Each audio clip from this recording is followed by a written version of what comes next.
sin being transmitted physically through the male seed in that ways. Now, that was a view that they were trying to go back and understand what Paul was saying.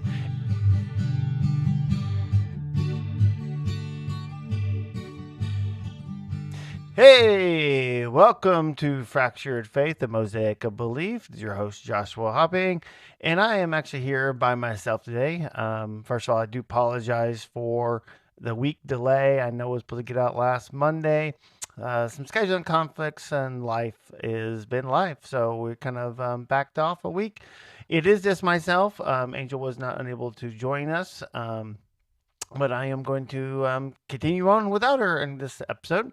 So today, actually, I really want to talk a little bit about original sin, which is kind of an odd topic, I might say, but it's one I think we need to talk about. Now, just as a reminder, folks, one of the purposes and the kind of the set of the podcast is the Mosaic of Belief, right? The Fractured Faith Mosaic of Belief, that subtitle. And what I mean by that is that as we, myself, if you heard from Angel and a lot of us, we have grown up in the church, around the church, or learned from the church of different traditions, of different kind of models. And a lot of us have changed our beliefs. We've changed our doctrines. We've changed a lot of things. And that's actually led to a little bit of a fractured faith as we've had to call to question a lot of things that we were taught in our childhood. Now, in that, there's some choices that we've had to make. Now, one of the big choices that a lot of people have made is that they have left Jesus. They have actually left the church, the body of Christ, and they have left Jesus behind and left Christianity. And that's where we have this kind of the rise of the nuns that has been really populated and going out more and more people. A lot of people are agnostic, they're atheists. Maybe they've gone to one of the other world religions of Hinduism, of Islam, Buddhism, and so forth. They just basically say, you know what, I'm done with this church, with this doctrine, with this view, because it does not hold to whatever it may be, right? And one of the hearts that I have in Angels, we talked about in the very first episode, was to be able to let people know that it is okay to change your position on different theological doctrines and beliefs about Jesus and statement of faith. It is completely okay, because the faith of Jesus, the faith, this Christianity, that's 2,000 plus years old, is a big umbrella, and it is bigger than any one tradition. Right? Actually, it was great at my local church here. The Pastor Tom, got up and he was talking about that. He said it was actually a graduation, kind of a service to high school graduates, college graduates. And he was telling them, like, hey, as you go out and you walk this path of life, he's like, it's going to be a hard path. Is that you pray that you find a church, and it doesn't have to be a church within or a local believer congregation within the tradition that this church is in. It could be anyone, and he named off a whole bunch of different things. He's like, look, Jesus is bigger, and that's okay. Is find something that believes you can have that community, you can have the people around you that can hold you and help you and work with you. In fact, there is that. We realize with a lot of the scandals that are happening, sexual scandals, power scandals, abuse, spiritual abuse, all this kind of stuff, is that it's really hard sometimes to be willing to have to go to a local congregation. It can be really scary, right? And I think we've talked about this on the podcast. But the thing is that Jesus Christ is much bigger than any of those abuses. It's much bigger than the doctrines and the theologies that we may come up with as people of the faith, right? As those who are following Jesus. Those doctrines and theologies and positions, they're there within a cultural context to help us be able to walk this out as best we can. And our cultural contexts do shift and change. Now, again, we hold on to Jesus. We hang on to Yunedohi, the creator. In Cherokee, we say Yunedohi. We hang on to Jesus. We hang on to Yunedohi. We hang on to the creator. We hang on to that faith within us because we know that that is bigger than us. But it's okay if we shift our views. It's okay if we shift traditions. If we grew up Baptist and we become Methodist, we grew up Methodist, we become Baptist, we go Anglican or Roman Catholic or Eastern Orthodox or Coptic or Presbyterian or Lutheran or various nuances within Lutheranism or different other ones across the evangelical, Pentecostal, Protestant stream or mainline churches or whatnot. It's okay because Jesus is bigger, and that really is the hope that we be in with the podcast, is that, you know what, this is a mosaic of belief, and that Jesus is much, much bigger. The faith is much, much bigger, and that is okay, and we can shift and change. So, with that mindset, I am going to talk today about original sin, which is one of those foundational kind of doctrines that you don't hear a lot about. You're not going to really hear about it from a pulpit or so, but it does affect how your local pastors or your local church group sees things, how it thinks about humanity. How's it view about sex or reproduction? What it views about those who have not heard Jesus affects those about babies, and what happens if the infant dies, or what happens if somebody dies who never heard about Jesus? What is the cross? How does it view the cross? A lot of those different views can be impacted by original sin. It's one of those kind of underlying views that a lot of us has shifted our views from. And I think it's worth talking about because it does have a ripple effect into some of these other areas. So that's why we're going to take some time and kind of unpack it a little bit. I will kind of share a little bit of historical. Well, I actually start with the kind of the biblical evidence of where it came from, some historical evidence about it, and then kind of talk about some modern implications. And then I'll actually kind of share some of my views about the subject, knowing, of course, that there are followers of Jesus that hold different views, and they're still followers of Jesus. They just have these views will come about and have different impact, practicality. And that's, again, what we want to kind of share about is that, even though you may follow Jesus, not all views are equal, right? Not all views practical. They have different, the consequences or where they go can lead you in different ways as we talk through these ideals. So original sin. What is original sin? So original sin, really simply put, is this idea that all humans have sinned in Adam. Okay, in Adam, when Adam and Eve, specifically, they kind of Adam and Eve, and a lot of times they just talk about Adam in the Bible, we'll get to in a minute, but when they left the garden, that all humans sinned in that action itself. Now, this really does come across in Paul, really is the main factor. It's actually very interesting to me. If you look at the Old Testament, you see Adam and Eve, you see Genesis 3 when it kind of talks about it, and then you do not hear any reference to Adam at all in the Old Testament. It's not there. There is one reference, I think, in Chronicles where Adam is listed as part of the family tree, but then that is all that's mentioned. There really isn't anything there. Really, the focus of the Old Testament is, hey, if you follow what the Creator says, you'll have life. If you don't, you will have death. This is in the Deuteronomy, in Leviticus, in Exodus, and even Joshua. And a lot of it is connected onto the people of Israel. If the people of Israel follows the commandments of the Creator, then they will have life. And if they do not follow it, they will have death, which actually echoes what you see in the garden, because you see Adam and Eve there, and they have the tree of life and the tree of the knowledge of good and evil. And the ideal is if you eat of the tree of knowledge of good and evil, you will die. If you eat of the tree of life, you will live. And so even in that kind of Judaism kind of concept, it really was placed in this ideal of the kind of Israel coming out of that Abraham and everything else. Is like they have taken on the place of Adam and Eve, and Israel needs to actually follow. And if they follow the commandments, they have life. If they don't, they're death. So that's why that life and death kind of concept comes into play. You'll see that later on in the New Testament, where even Paul's talking about, again, life and death. It kind of comes to that same kind of model point that they culturally was pulled in. And that's really where Paul comes into it, is that Paul, of course, was a Jewish, very Pharisee, most likely, kind of studied in a lot of Pharisaical teachers.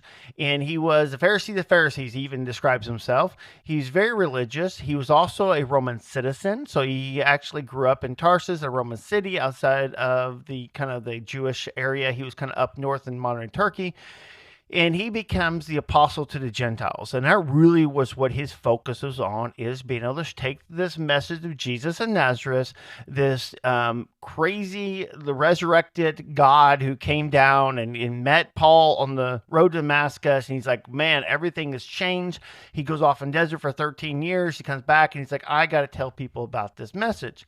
Now, as any good cross-cultural speaker would do, Paul is going to find a way to connect with his audience, because Roman Empire is full of multiple ethnic groups. There's a predominant kind of Greco-Roman view of the gods of Zeus and Artemis, and you have Hades, the god of the underworld, and you have Mars, and you think of the planets we have are named after these gods of Rome and Greek, and the Iliad and all these stories that come after. That's what's permeating that world at the time. And there was other ethnic groups that come in. You had a lot of the Celts that came in, lived in the area we now call we had Galilee and not Galilee, Galatia was a lot of the Celts and the Gauls come into it. But all these different groups, and they have different gods and goddesses and different ways of looking into philosophies, and some of them were more concerned with the spiritual world and some were not.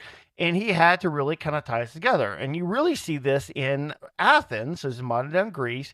He goes in there and he's in this kind of this area of all these different, altars and people, and he's having the philosophers talk about, and he sees this altar with no name, and he begins to talk about to this unknown God right here, right? And he connects it. And in Acts 17, he actually says, from one person, God created every human nation to live out in the whole world. Right? In other words, he's connecting the Hebrew story of Adam, the one person, to cross-culturally link with these ethnic Greeks to say, hey, we're connected. There's a humanity in charge here. That even though we have different creation stories, the Greeks had a different view of where humans came from than the Israelites. But he's like, even though we're there, we're going to all connect ourselves down here and be able to say, hey, we're all nations that come through here in places. Now, through this nation, we want to be able to introduce you to Jesus of Nazareth, who brought life into it. You see this also again in 1 Corinthians 15, where Paul is talking to the church in Corinth. Again, this is a very mixed gender too, but also ethnically. There's a lot of Gentiles or non-Jews there of different ethnicities. You have a lot of the Jews there, a lot of views. And he's talking about it in 1 Corinthians 15, and he's like talking about the resurrection of Jesus of Nazareth, and saying that life comes through all those who follow Jesus.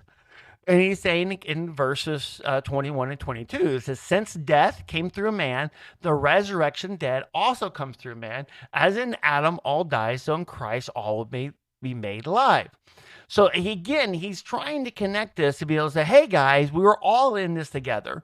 Adam brought this in when what Adam was doing here, so it impacted everybody around. But now that Jesus did this, it also now impacts everyone else. In other words, Jesus is the new Adam. Adam brought in this death, or this sin, quote unquote, and therefore Jesus brings in life. Now, Paul really does kind of really focus on life and death in a place, but in Romans, the book of Romans, which again is being written to the book of Christians in Rome, mixed Gentile and ethnically Israel people, and he's again talking about how, hey, Adam is the successor of all humans. Everything's coming here. As sin comes in the world through one man and death through sin, so death spreads to all men because all men have sinned. There's that connection coming. Okay, so this really is something, when we talk about original sin, kind of highlight, you have Adam and Eve in Genesis 3, you have silence. Old Testament doesn't talk about Adam and Eve, doesn't talk about the garden, it's just really absent. And then you actually have Jesus come in. Jesus really doesn't talk about Adam and Eve either. He's like, hey, follow me. I'm going to bring this new life. I'm going to do something different. The kingdom of God has come in and through me. A little bit of a different perspective. Now you have Paul, and Paul is talking to a lot of these Gentiles. And in talking to Gentiles, he's trying to connect everybody together to say, hey, why should we care about this Jesus guy when I'm going over here with Hermes or Artemis, or, I really want to know what Zeus is doing. Why should I care about this Jesus guy over here in backwoods Galilee and in Jerusalem? I don't want to do this one. I'm in Rome. I'm in the capital city of the Roman Empire, for peace sake. What's going on here? And Paul's like, whoa, wait a minute. Just because we had one man, the sin came in, or death entered. So also, this is why this one person on the cross in Jerusalem impacts everything else you do because of this. And so then he has the rest of the argument.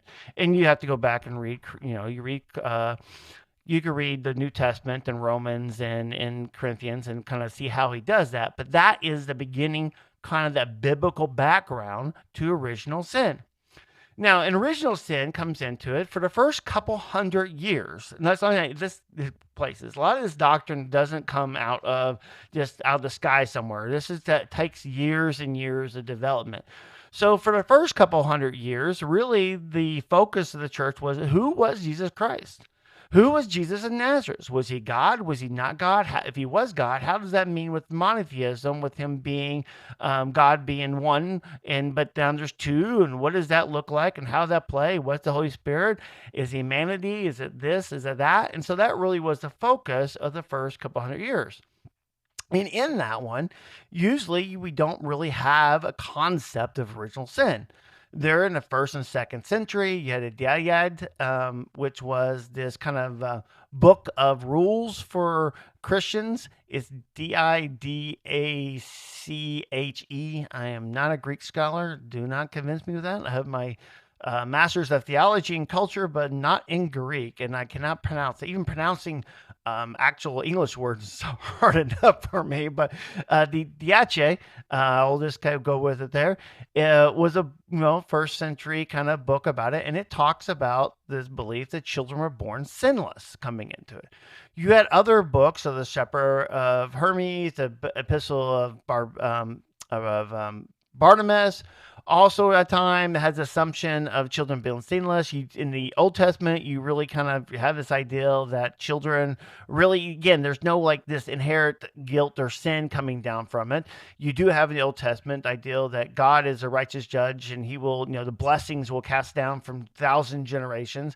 He does say, there is a passage, I think it's in Leviticus, about how the sins of the fathers will follow for 7 generations. Again, the consequences of that will follow down, but the promises will actually go way more to 1,000 generations. There is a passage in Psalms where David is talking about, in sin I was conceived and built, and which is a very poetic way of just kind of talking about just this wrestling with this your birth. But it's been taken to be able to say, oh, babies are born in sin, and kind of been taken to be in original sin, as I get in a minute. But there's very debated, right? It's a psalm, so it's a poem. But for the most part, you see the early church saying, you know what, children kind of fall in the Old Testament is children who are born, especially they're born in the family of the church members, then they're members of the church. They're covered by the blood of Christ.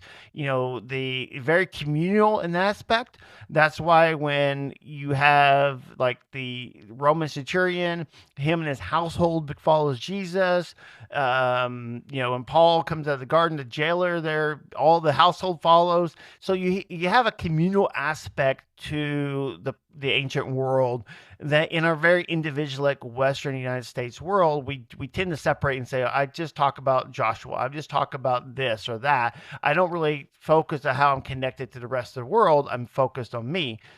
Well, that's where in the ancient world, and still like in my Jolly Key Cherokee culture, is very communal, but in that area there, again, it was children who were born as members of the church were born sinless in that area.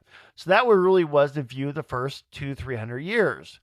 Now, coming into about 300 years, you have Justin Martyr coming in. He's an early church father, and he's writing. He's talking about, well, maybe there's not really a concept of original sin, but maybe the sin is the fault of the one who the individual connects it. And then Tertullian in the third century, he lives like 155 to about 220 AD. He's in kind of North Africa area. He says, you know what? I'm going to connect it to hereditary transmission. And this is where he thought the souls of the father and the soul of the mother split off and they become the souls of the kids. So that the kids were kind of a combination of the souls of the mom and the dad. Again, the biology is not quite yet determined at this point, right? This is, we don't have the science. We don't have atoms and molecules per se back in there. But he's like trying to say, hey, maybe it's through the souls that we're connected. And since all of us have sinned and we all have fallen short of the glory of God per se, so then we're going to transmit a little bit down to the areas.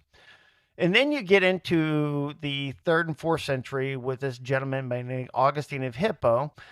He's also a North African, and is about 354 to about 430. Augustine of Hippo has one of the biggest impact or shadows across the Western church. That is just, he casts this enormous shadow. So he has the very prolific writer. He writes a lot on his deals, and he got all these writings, and he's very much influenced with the Roman Catholic Church in the West.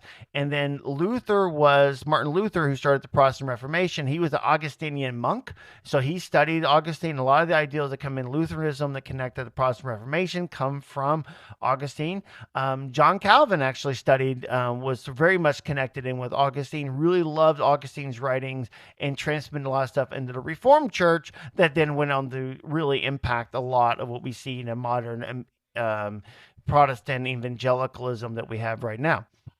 So Augustine really has this big shadow that casts on it. Now, the Eastern Church was completely different in that, and they had a different structure. So I will wait for them later. Right now, I don't want to touch them, but just know that there really is kind of this separation, even in the 4th century, where the Greek fathers in kind of the eastern part of the Roman Empire at the time, which is talking about kind of in Turkey and Israel, and even in Egypt, is a little bit different than what happened in North Africa, which is Carthage area, Hippo, and Italy, and then comes up into Britain and other areas. So there is a little bit of divide.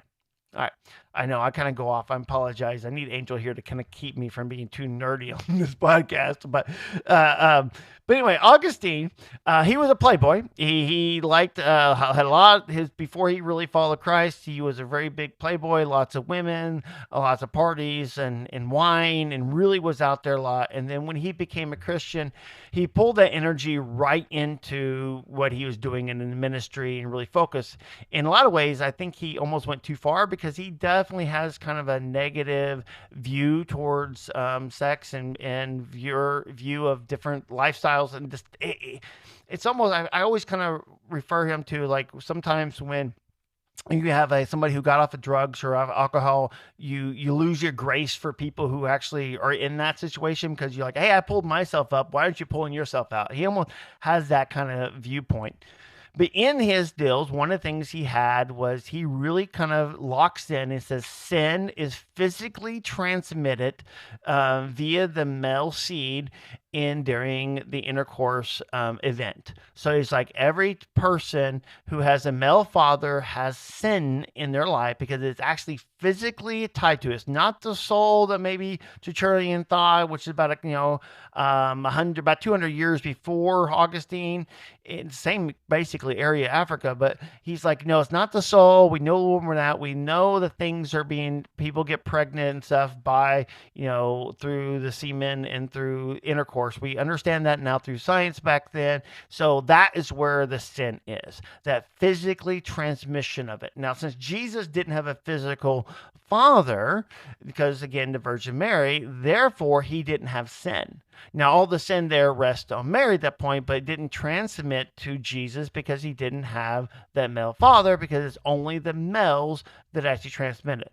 So that was really a big watershed moment on the Christian faith, because at that point, now all of the guilt and all the shame and all the thing of sin is really connected into this physically transmitted focus. Now, part of this comes from Leviticus, where there's in Leviticus, I think 13 or 15, I think it might be 15, where it talks about discharges, and you have a male discharge.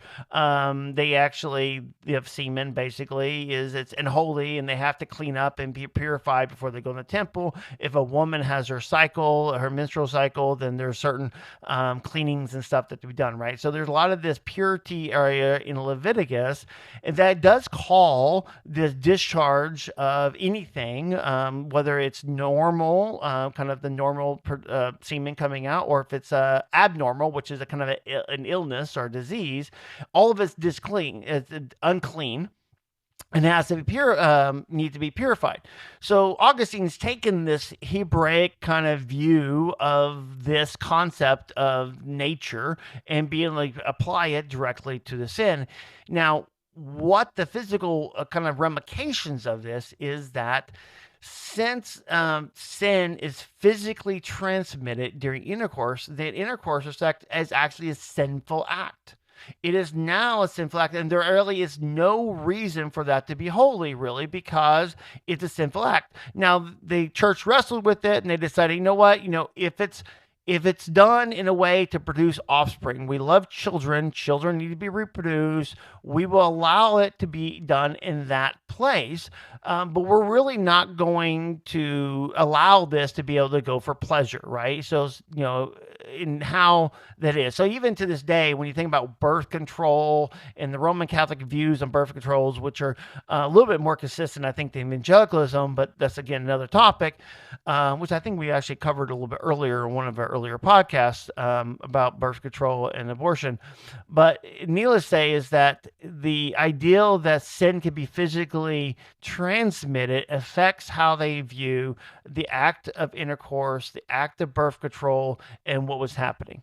And this ideal of this physically transmitted view of sin was even quoted by Pope Pius the 11th in 1930, which is, about 100 years ago, but in the modern era, and it continues to impact how they view marriage and birth and babies. All that stuff is really kind of connected to Augustine.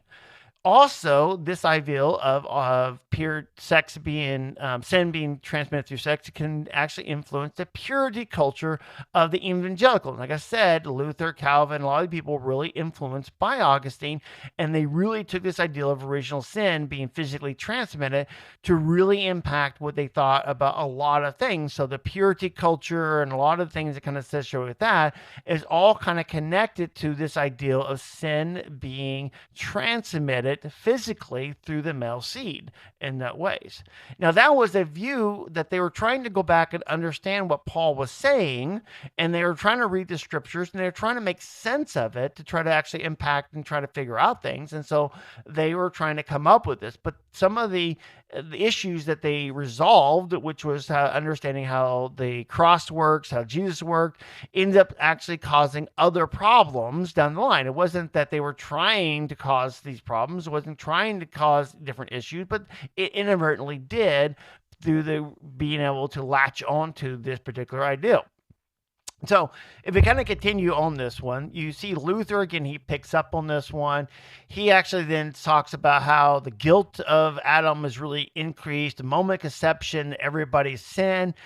John Calvin really locks into this one. Is you get total depravity, which is people is completely evil. There's no good whatsoever in them.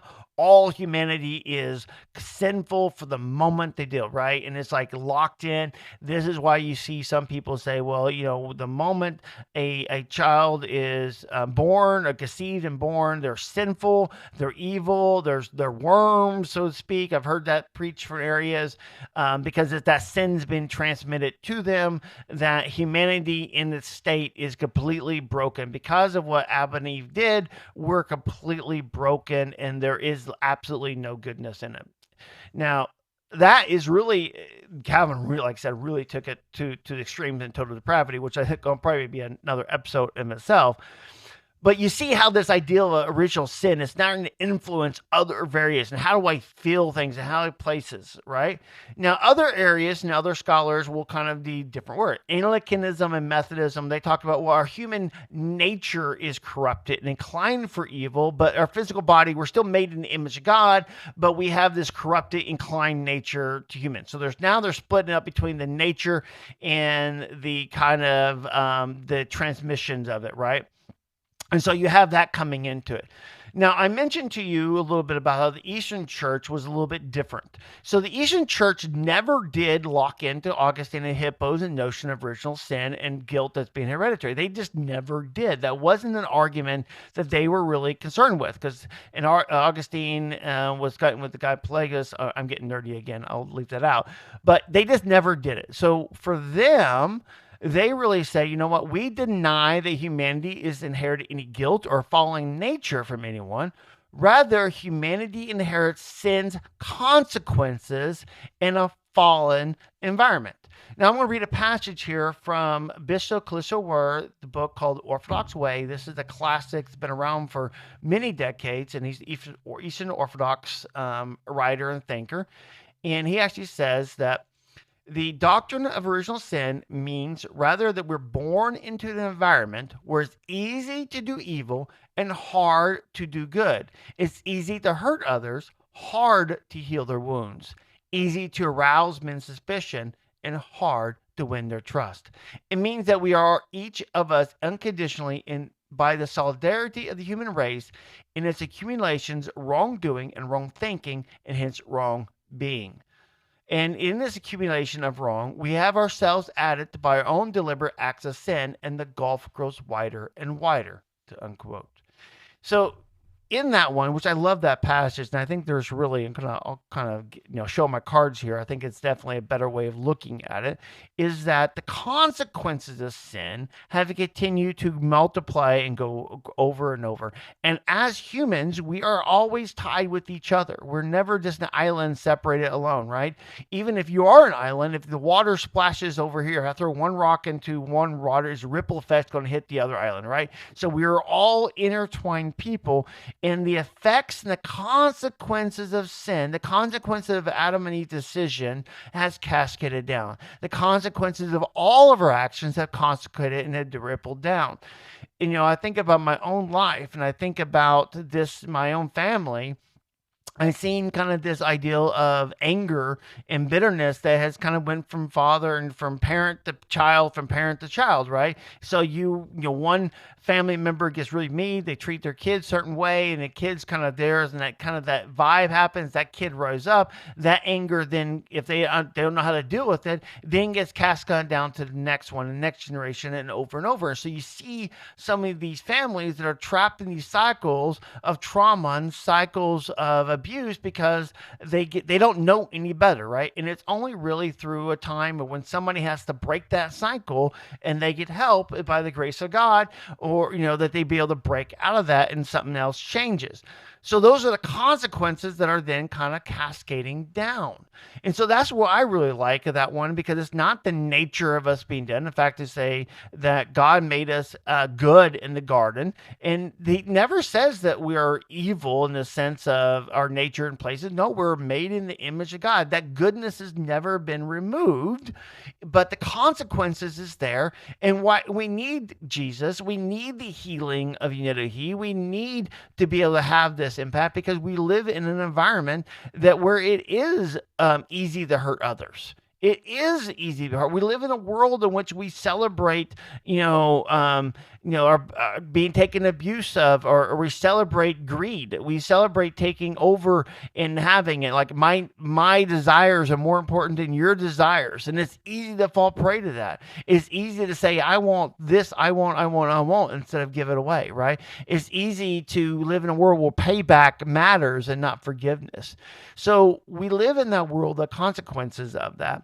And we need Jesus, and there's still that need to it. And I think that actually fits even better with what Paul was saying within the scriptures, is that, death entered, the consequences, because death was the consequences of Adam's actions, of Adam and Eve's action was death. So he's like, as through the actions of Adam, through the actions that would happen, the consequences, aka death, is now cascaded down. In the same way, the consequences of life that came through Jesus on the cross is now cascaded down to everyone else who actually follows him and accepts him.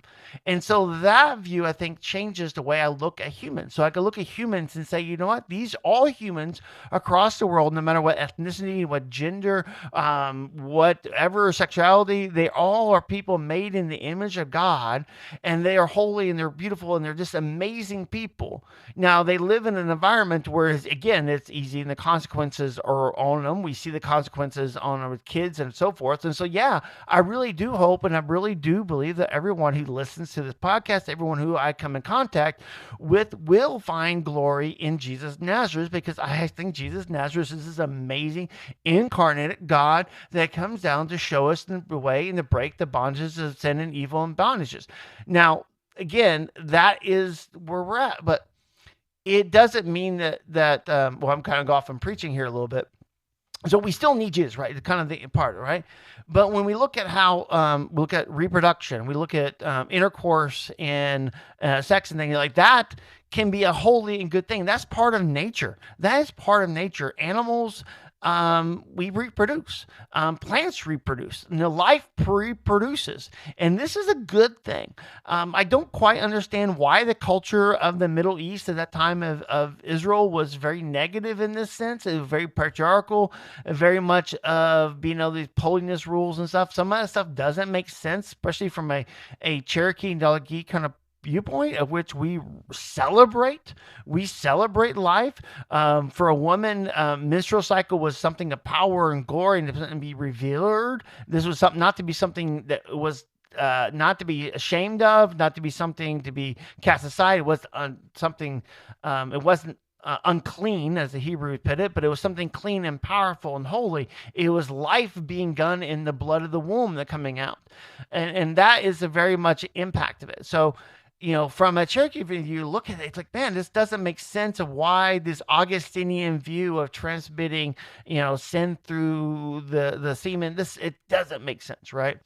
And this is where I kind of, at the extent of this podcast, because I've probably been rambling a little bit too nerdy for some of y'all, but thank you guys for hanging in with me, is by stepping back and actually kind of following into the Orthodox and the church fathers and the mothers within the greater tradition, because I think for me, it's nice to know that there's been those who walked before me who follow this. I think it's not just me making something up. There is a long tradition of this. Being able to say, like, this is something I can look at original sin that fits the scriptures. It fits the Bible, but it moves me from a physically transmitted sin, which is kind of where I grew up into an idea of the consequences falling in, which fits better actually with my Cherokee culture. It fits better with my understanding of what happens on the cross of being delivered rather than a legal thing. It's more of a being set free. It actually helped me understand even people who have not ever heard Jesus, is that they're born into something, the consequences of sin, but they are themselves not inherently evil, because it kind of removes the Gnosticism. Gnosticism is a great fancy word, that kind of a heresy that says the flesh is horrible and evil, like all physical matter is bad and spiritual matter is the only thing that works, is the only thing good. It kind of removes that because, again, the Augustine view about sin being physically transmitted makes you think that our bodies are somehow, again, evil, instead of realizing that we're made in God. And again, this is domino effects. I'll have to get into total depravity, and we'll have to get into image of God later on, another podcast. But you see how things are kind of interconnected, where you pull one thread, another thread starts falling apart. And this is why I think a lot of people have walked away from the church, is because when you start realizing it and trying to unpack the original sin and the fact that everybody's born kind of evil and sinful, and you start unpacking that and you go, whoa, wait a minute, like this, I don't see this in the scriptures because it's really not there. I don't see it even in church history, and maybe not in different faith groups. And then you start pulling at it, and then that affects another area, and it affects another area, and sometimes you throw your hands up and you're like, you know what, I'm done. I don't want to mess with it. Well, hopefully through this podcast, hopefully you could be able to come to the conclusion that you don't have to walk away from Jesus. There have been thinkers and people in the broad scope of Christianity who's been thinking about this and really chewing on this. And there's other ways to think about some of these doctrines and views that remain faithful to the scriptures, faithful to Jesus, faithful to our forefathers and foremothers that have gone before us, and yet come to a different conclusion than maybe what we grew up with, or maybe what we hear is taught on TV, or read it in a book somewhere. So, fractured faith, right? Fractured faith, the mosaic of belief, being to hold things with humbly and hold things in tension of the mystery of God. Understanding that God is much, much bigger than just any one of us. We really need all of us in the mosaic of his faith. So thanks you guys again for listening. Hopefully I didn't get too nerdy on you, but definitely something worth chewing on and thinking about. And God bless you, and Don and Daga Ai, until we meet again, and take care.